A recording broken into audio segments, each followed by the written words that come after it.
নমস্কার ভক্তরা, জয় শ্রীকৃষ্ণ, রাধে রাধে। ভক্তরা, হোলির আন্তরিক শুভেচ্ছা।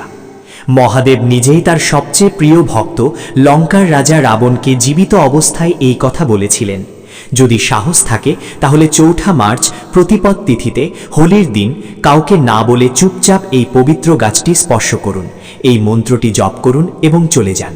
একজন দরিদ্র ধনী হয়ে উঠবে। আপনি এত সম্পদ পাবেন যে আপনি তা সামলাতে পারবেন না। বহু জীবনের দারিদ্র্য তাৎক্ষণিকভাবে দূর হয়ে যাবে। যদি আপনি এটি বিশ্বাস না করেন তাহলে ৪ঠা মার্চ হোলির দিন এটি চেষ্টা করে দেখুন। ভক্তরা, আজকের ভিডিওতে আমরা অলৌকিক পবিত্র গাছগুলি সম্পর্কে কথা বলতে যাচ্ছি। হোলিতে ভগবান নারায়ণ নিজেই এই পবিত্র গাছগুলিতে বাস করেন এবং এই গাছগুলি আপনার বাড়ির কাছে সহজেই পাওয়া যাবে। এই পবিত্র গাছগুলি সম্পর্কে মহাদেব নিজেই তার প্রিয় ভক্ত রাবণকে বলেছিলেন যে যদি কেউ সঠিক সময়ে, সঠিক মুহূর্তে এবং সঠিক আচার অনুষ্ঠানের মাধ্যমে ৪ঠা মার্চ হোলির দিন চুপচাপ এই গাছটি স্পর্শ করে তাহলে নারায়ণ ভগবান বিষ্ণু স্বয়ং তার বাড়িতে বাস করেন এবং তার জীবনের সমস্ত দারিদ্র্য, দুঃখ এবং কষ্টের অবসান হবে। প্রজন্মের পর প্রজন্ম ধরে আপনি যে দারিদ্র্য সহ্য করেছেন তা তাৎক্ষণিকভাবে অদৃশ্য হয়ে যাবে। আপনার ভাগ্য উড়ে যাবে। আপনি যেখানেই যান সম্পদ আপনার সাথে থাকবে। তাই আমার একটি ছোট্ট অনুরোধ, পুরো ভিডিওটি দেখুন, তবেই আপনি সত্যিকার অর্থে উপকৃত হবেন। অতএব এটি সম্পূর্ণ দেখুন। আপনি যদি এই তথ্যবহুল ভিডিওটি মাঝে মাঝে দেখেন তাহলে আপনি জীবনে কখনো সাফল্য পাবেন না এবং সারা বছর ধরে সমস্যায় থাকবেন। ভক্তরা, এই ভিডিওতে আমরা আপনাকে এমন গাছ সম্পর্কে বলবো যাদের স্পর্শেই আপনার দারিদ্র্য তাৎক্ষণিকভাবে দূর হবে। হ্যাঁ বন্ধুরা, দেবী লক্ষ্মী আপনাকে এত আশীর্বাদ করবেন যে আপনি ভবিষ্যতে ধনী হয়ে উঠবেন। আপনি যদি ৪ঠা মার্চ হোলির দিন এই গাছগুলি স্পর্শ করেন তাহলে আপনার দারিদ্র্য দূর হবে। বন্ধুরা, গতকাল তার রাধারানী কথায় শ্রদ্ধেয় গুরু ব্যাখ্যা করেছেন যে যদি আপনি সারা বছর ধরে আচার অনুষ্ঠান করতে করতে ক্লান্ত হয়ে পড়েন এবং সামান্যতম উপকারও না পান, তাহলে গুরু একটি বিশেষ ও কার্যকর প্রতিকার দিয়েছেন। এই হোলি ৪ঠা মার্চ একটি বিরল উপলক্ষ এবং ৪৪ বছর পর আকাশ লাল হতে চলেছে। সাধু ঋষিরাও এই গাছগুলির কথা বলেছেন। তাই আমরা আপনাকে গাছগুলির কথা বলতে যাচ্ছি। যদি আপনি আমাদের পরামর্শ অনুযায়ী সঠিক সময়ে ও শুভ মুহূর্তে এগুলি স্পর্শ করেন তাহলে বিশ্বাস করুন কয়েকদিনের মধ্যেই আপনার জীবনে সম্পদের ঢেউ শুরু হবে। সঙ্গীত, তাহলে জীবনে অগ্রগতি থেকে কেউ আপনাকে থামাতে পারবে না। আপনার সমস্ত ইচ্ছা পূরণ হবে। আপনার ঘর সুখে ভরে যাবে। আপনি যদি ৪ঠা মার্চ হোলিতে এই গাছগুলি স্পর্শ করেন তাহলে আপনি ৩ দেবতার আশীর্বাদ পাবেন: ব্রহ্মা, বিষ্ণু এবং মহেশ। আপনি যদি এই ভিডিওটি সম্পূর্ণরূপে দেখেন তাহলে নিশ্চিত যে আপনার সমস্যাগুলি অবিলম্বে শেষ হয়ে যাবে। বন্ধুরা, আপনার নিজের উপকারের জন্য এই ভিডিওটি সম্পূর্ণরূপে দেখুন। হোলির এই শুভক্ষণে তোমার জীবন যেন বদলে না যায়। তো বন্ধুরা, আমি তোমাদের বলি ৪ঠা মার্চ হোলিতে কোন গাছগুলি স্পর্শ করা উচিত। কিন্তু তার আগে যদি তুমি আমাদের ইউটিউব চ্যানেলে নতুন হও তাহলে ভিডিওটিতে 4 বার লাইক দাও। এছাড়াও মন্তব্য বিভাগে তোমার রাশিচক্র বা তোমার শুভ নাম লিখতে ভুলো না, কারণ আমরা তোমার রাজ্যের সাথে সম্পর্কিত তোমার ভাগ্যও বলি এবং তোমার বর্তমান সমস্যাগুলি কাটিয়ে ওঠার সহজ সমাধানও দিই। অতএব অনুগ্রহ করে মন্তব্য বিভাগে তোমার রাশিচক্রটি রেখে দাও। তাই ভক্তরা, আসুন এই ভিডিওতে সময় নষ্ট না করে শুরু করি। বন্ধুরা, হিন্দু সংস্কৃতিতে অনেক পৌরাণিক বিশ্বাস রয়েছে, যার মধ্যে রয়েছে পবিত্র এবং শুভ বলে বিবেচিত গাছ এবং গাছপালা। প্রকৃতিতে এমন অনেক গাছ এবং গাছপালা রয়েছে যা আমাদের জীবনের সমস্যাগুলি দূর করতে পারে। বিশেষ বিষয় হলো মানুষ কেবল গাছের পূজাই করে না, ওষুধ হিসেবেও ব্যবহার করে। এগুলো অনেক গুরুতর অসুস্থতা নিরাময় করতে পারে এবং বেদ ও পুরাণেও অনেক ধরনের গাছ এবং গাছের কথা উল্লেখ করা হয়েছে। ভক্তরা, ৪টা মার্চ হোলিতে তুমি যদি এই গাছগুলি স্পর্শ করো তাহলে তুমি ভগবান বিষ্ণুর আশীর্বাদ পাবে, যা তোমার জীবনের সমস্ত সমস্যা দূর করবে। বন্ধুরা, কথা হলো আমাদের কাজ হলো উপদেশ দেওয়া। আমরা কেবল উপদেশ দিতে পারি। আপনারা বিশ্বাস করুন বা না করুন, সেটা আপনাদের পছন্দ। কিন্তু ভক্তরা, আমি আপনাদের একটা কথা অবশ্যই বলবো, যদি আপনারা তা করেন তাহলে আপনারা রক্ষা পাবেন। ভক্তরা, জ্যোতিষশাস্ত্রের বিশ্বাস অনুসারে গুরুজি বলেছেন যে এই হোলি উৎসবে স্বয়ং ভগবান নারায়ণ এই অলৌকিক উদ্ভিদের ওপর অধিষ্ঠিত হবেন, যা আমরা এই ভিডিওতে আরও আলোচনা করব। আর যদি তুমি আমাদের পরামর্শ অনুযায়ী এই গাছগুলি স্পর্শ করো তোমার বুদ্ধি ব্যবহার না করে এবং খুব বেশি চিন্তা না করে, তাহলে তুমি রক্ষা পাবে। আর ঠিক সেই মুহূর্তেই তুমি 3 দেবতা ব্রহ্মা, বিষ্ণু এবং মহেশের আশীর্বাদ পাবে। তাহলে স্বয়ং ঈশ্বরও তোমাকে ধনী হওয়া থেকে বিরত রাখতে পারবেন না। এই অলৌকিক লক্ষণগুলি সম্পর্কে বলার আগে আসুন আমরা তোমাকে 4 মার্চ হোলি সম্পর্কে তথ্য প্রদান করি, যাতে তুমি এই পবিত্র গাছগুলিকে স্পর্শ করার সঠিক শুভ সময় নির্ধারণ করতে পারো।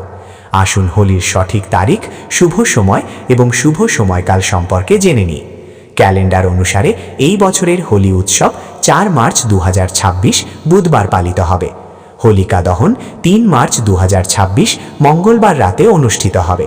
ফাল্গুন পূর্ণিমা তিথি 2 মার্চ 2026 বিকেল 5:55 শুরু হবে এবং 3 মার্চ 2026 বিকেল 5:57 পর্যন্ত চলবে। হোলিকা দহনের জন্য ভাদ্র সময়কে শুভ সময় হিসাবে বিবেচনা করা গুরুত্বপূর্ণ, কারণ ভাদ্র সময়কালে হোলিকা দহন করা অশুভ বলে বিবেচিত হয়। এই বছর ভাদ্র সময়কাল 3 মার্চ 2026 বিকেল 3:20 থেকে সন্ধ্যা 6:47 পর্যন্ত স্থায়ী হবে। অতএব সঙ্গীত হোলিকা দহনের জন্য শুভ সময় হবে ভাদ্র শেষ হবার পরে, অর্থাৎ সন্ধ্যা 6:47 পরে।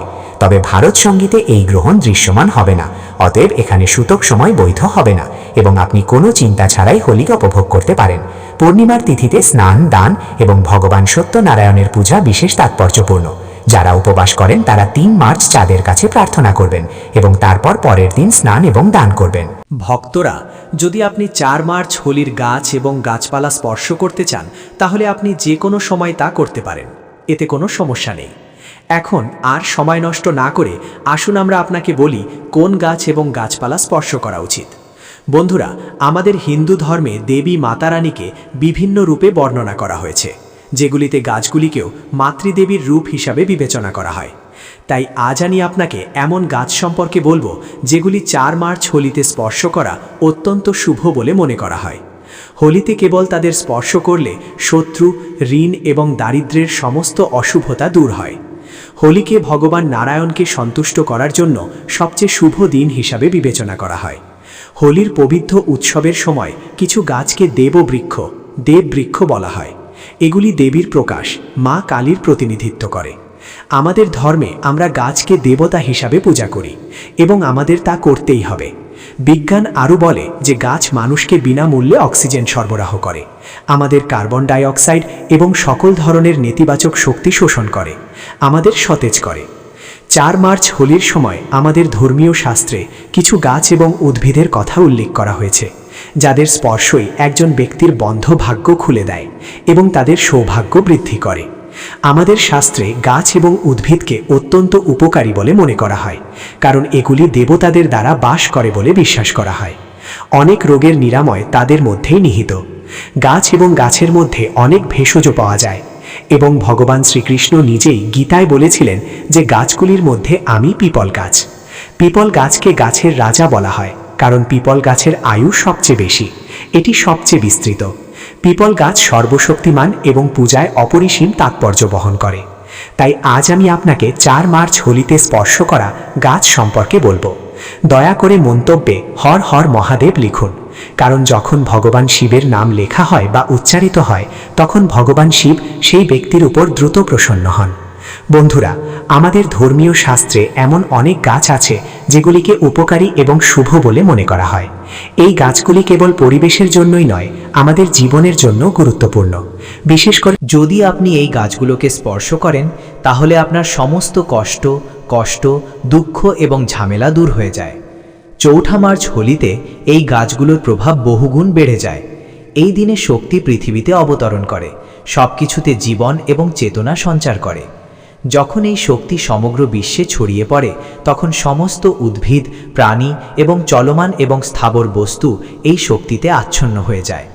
এই বিশেষ সময়ে আপনি যদি দেবীর রূপকার হিসেবে বিবেচিত গাছ এবং গাছগুলিকে স্পর্শ করেন, তাহলে আপনার জীবনের সমস্ত দুঃখ, কষ্ট, রোগ এবং ঝামেলা দূর হয়ে যায়।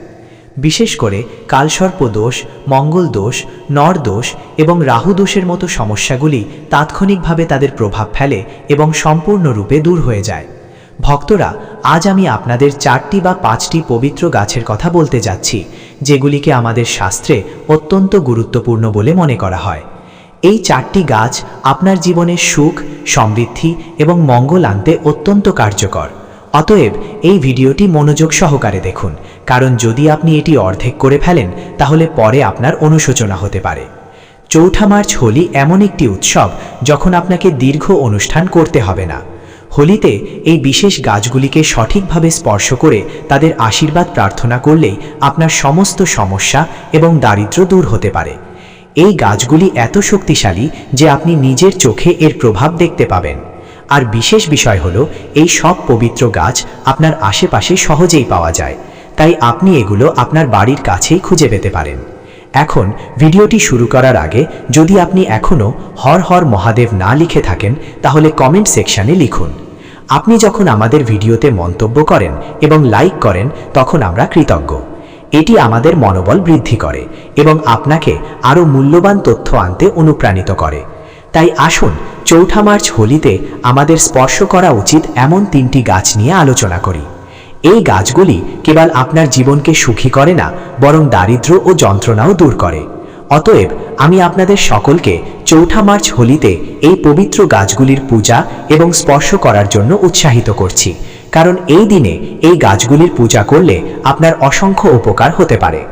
আসুন ভক্তরা, আসুন এখন জেনে নিই সেই পবিত্র গাছগুলি সম্পর্কে যাদের স্পর্শে দারিদ্র্য দূর হয় এবং জীবনে সুখ ও সমৃদ্ধি আসে। প্রথম গাছটি হলো বেল গাছ, যা আমরা বিশেষভাবে ব্যবহার করি।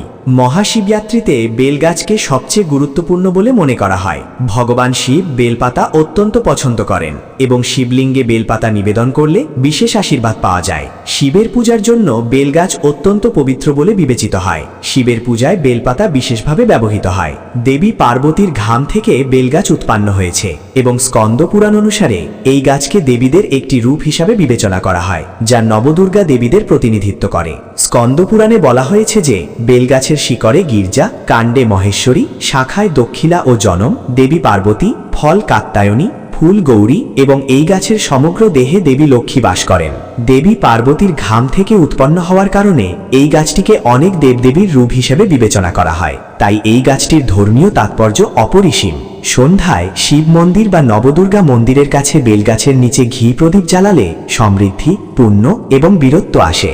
এই গাছ স্পর্শ করলে সকল ইচ্ছা পূরণ হয়। এই গাছ স্পর্শ করার আগে আপনাকে একটি বিশেষ মন্ত্র পাঠ করতে হবে। মন্ত্রটি হল দর্শনাম বিল্ব বৃক্ষ স্পর্শানাম পাপ নাশ আ ঘাইরীয় পাপ সংহার।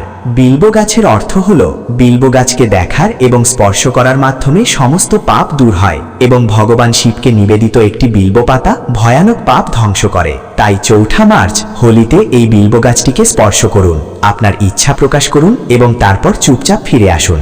আপনার সমস্ত দুঃখ এবং পাপ দূর হবে এবং আপনি সম্পদ, সুখ এবং সমৃদ্ধি অর্জন করবেন। বন্ধুরা, এখন আমি আপনাকে আরেকটি উদ্ভিদ সম্পর্কে বলি যা অত্যন্ত গুরুত্বপূর্ণ। এই উদ্ভিদটি হলো শমী গাছ। আমাদের শাস্ত্রে জগদম্বার রূপে শমী গাছকে পূজা করা হয়। এটি স্বয়ং দেবী জগদম্বার মূর্তি প্রতীক এবং দেবী জগদম্বা এতে বাস করেন। 4 মার্চ হোলির সন্ধ্যায় শমী গাছের নিচে ধূপ এবং প্রদীপ জ্বালালে আপনার সমস্ত ঝামেলা এবং কষ্ট দূর হবে। উপরন্তু শমী গাছের শিকড়ে সিঁদুর লাগালে সুস্বাস্থ্য লাভ হয়। যারা দীর্ঘদিন ধরে অসুস্থ তাদের জন্য এটি খুবই কার্যকর প্রতিকার। যদি পরিবারের কোনো সদস্য দীর্ঘদিন ধরে অসুস্থ থাকেন তাহলে আপনি সেই ব্যক্তির শরীর থেকে 7 বার সিঁদুর বের করে শমী গাছের গোড়ায় লাগাতে পারেন। এতে তাদের দ্রুত আরোগ্য লাভ হবে। তাছাড়া যদি আপনি অসুস্থতা এড়াতে এবং সুস্থ থাকতে চান তাহলে শমী গাছের গোড়ায় সিঁদুর লাগালে আপনার অসুস্থতা সেরে যেতে পারে। 4 মার্চ হোলির দিন আপনার শমী গাছ স্পর্শ করে আপনার ইচ্ছা প্রকাশ করা উচিত। যখন আপনি এটি করবেন তখন আপনি আপনার ইচ্ছা পূরণ হতে দেখবেন এবং আপনার দারিদ্র্য দূর হবে। এই দিনে শমী গাছের প্রভাব প্রচুর উপকার বয়ে আনতে পারে। তাই হোলির এই শুভ উৎসবে আপনার জীবনে সুখ এবং সমৃদ্ধি আনতে শমী গাছের আশীর্বাদ কামনা করুন। ভক্তরা, পরবর্তী গাছগুলি প্রকাশ করার আগে আমাদের আপনার জন্য একটি অনুরোধ। আপনি যদি আমাদের পরম সত্য চ্যানেলে নতুন হন তাহলে দয়া করে ভিডিওটি লাইক করুন এবং মন্তব্য বিভাগে আপনার রাশিচক্রটি ছেড়ে দিন। আমরা আপনার ভাগ্য এবং আপনার রাশিচক্র সম্পর্কিত সমস্যার সমাধানও শেয়ার করি। তাই আপনার ভাগ্য জাগ্রত করতে মন্তব্য বিভাগে আপনার রাশিচক্র লিখুন।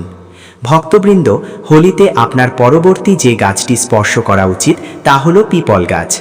হিন্দু ধর্মে পিপল গাছকে অত্যন্ত পবিত্র এবং শুভ বলে মনে করা হয়। এটি বিশেষভাবে ভগবান শিব এবং বিষ্ণু উভয়ের সাথেই সম্পর্কিত। পিপল গাছের পূজা পাপ পরিষ্কার করতে এবং সৌভাগ্য বয়ে আনতে সাহায্য করে। হোলিতে পিপল গাছের নিচে বসে ধ্যান করুন এবং এলাকা পরিষ্কার রাখুন। পিপল গাছের নিচে প্রদীপ জ্বালানো এবং পূজা করা বিশেষভাবে উপকারী বলে মনে করা হয়। 108 বার ওম নমঃ শিবায় জপ করার সময় পিপল গাছকে প্রণাম করুন। এরপর একটি প্রদীপ জ্বালান এবং প্রার্থনা করুন।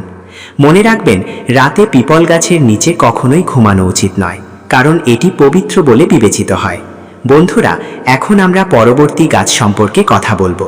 হোলির পবিত্র উৎসব কেবল রং এবং আনন্দে পূর্ণ নয়, এর আধ্যাত্মিক তাৎপর্যও অপরিসীম। এই দিনে পালন করা কিছু বিশেষ আচার অনুষ্ঠান আমাদের জীবনে সুখ, শান্তি এবং সমৃদ্ধি নিয়ে আসে এবং সমস্ত নেতিবাচক শক্তিকে দূরে সরিয়ে দেয়। বটগাছ কেবল একটি সাধারণ গাছ নয়, হাজার হাজার বছর ধরে এটিকে ঐশ্বরিক শক্তিতে পূর্ণ এবং সম্মানিত বলে মনে করা হয়। সঙ্গীতের মাধ্যমে এর পূজা করলে জীবনে সুখ ও শান্তি আসে এবং সকল ধরনের ঝামেলা দূর হয়। তাই এই শুভ উপলক্ষে বটগাছের পূজা করতে ভুলবেন না এবং ভগবান শিব এবং দেবী পার্বতীর আশীর্বাদ কামনা করুন। হোলি কেবল রং এবং মজার উৎসব নয়, এটি একটি আধ্যাত্মিক দিনও। এই দিনে সম্পাদিত বিশেষ আচার অনুষ্ঠান জীবনে সুখ, সমৃদ্ধি এবং শান্তি নিয়ে আসে। আজ আমরা আম গাছের সাথে সম্পর্কিত একটি বিশেষ আচার অনুষ্ঠান নিয়ে আলোচনা করছি। হিন্দু ধর্মে আম গাছকে অত্যন্ত পবিত্র এবং শুভ বলে মনে করা হয়। এর ধর্মীয় ও আধ্যাত্মিক তাৎপর্য অনেক শাস্ত্রে বর্ণিত হয়েছে। পূজায়, বিশেষ করে ভগবান শিবের পূজায় আম পাতা ব্যবহার করা হয়। বলা হয় যে দেবদেবী নিজেই আম গাছে বাস করেন, তাই এর পূজা করলে ঘরে সুখ সমৃদ্ধি আসে এবং সমস্ত নেতিবাচক শক্তি দূর হয়। হোলিতে আম গাছের পূজা করা খুবই শুভ বলে মনে করা হয়। সকালে স্নানের পর পরিষ্কার পোশাক পরে আম গাছে যান। সেখানে পৌঁছানোর পর হাত জোর করে গাছে প্রণাম করুন এবং ভগবান শিবের ধ্যান করুন। সম্ভব হলে গাছের চারপাশে কাঁচা সুতো জড়িয়ে দিন। সঙ্গীত শুনুন এবং আপনার হৃদয়ের যে কোনো শুভ ইচ্ছা করুন। এরপর আম পাতা ছিঁড়ে শিবলিঙ্গে নিবেদন করুন এবং ওম নমঃ শিবায় মন্ত্র জপ করুন। এই আচার ভগবান শিবকে সন্তুষ্ট করে এবং আপনার সমস্ত ইচ্ছা পূরণ হতে শুরু করে। আপনি আপনার বাড়ির প্রার্থনার জায়গায় আম পাতাও রাখতে পারেন। এটি বাড়িতে ইতিবাচক শক্তি বজায় রাখতে সাহায্য করে। আপনার জীবনে যদি কোনো ধরনের সমস্যা বা আর্থিক সমস্যার সম্মুখীন হন, তাহলে হোলিতে আম গাছের নিচে একটি প্রদীপ জ্বালান এবং ভগবান শিবের ধ্যান করুন। এটি করলে ধীরে ধীরে আপনার সমস্ত সমস্যা দূর হবে এবং আপনার ঘর, সম্পদ, সমৃদ্ধি এবং সুখে ভরে উঠবে। আম গাছ কেবল একটি সাধারণ গাছ নয়, এটি সঙ্গীত, আমাদের ধর্ম এবং ঐতিহ্যের সাথেও গভীরভাবে জড়িত। কেবল এটি স্পর্শ করলে ইতিবাচক শক্তি সঞ্চারিত হয়। তাই এই পবিত্র অনুষ্ঠানে আম গাছের পূজা করতে ভুলবেন না এবং ভগবান শিবের আশীর্বাদ গ্রহণ করুন। বন্ধুরা, এই সমস্ত তথ্য জনস্বার্থের কথা মাথা রেখে সরবরাহ করা হচ্ছে। জ্যোতিষশাস্ত্র এবং ধর্মের প্রতিকারগুলি আপনার সঙ্গীত, বিশ্বাস এবং বিশ্বাসে প্রয়োগ করুন। তাই বন্ধুরা, দয়া করে আমাদের ইউটিউব চ্যানেলটি পরম সত্য সাবস্ক্রাইব করুন, একটি লাইক দিন এবং কমেন্ট করুন হর হর মহাদেব।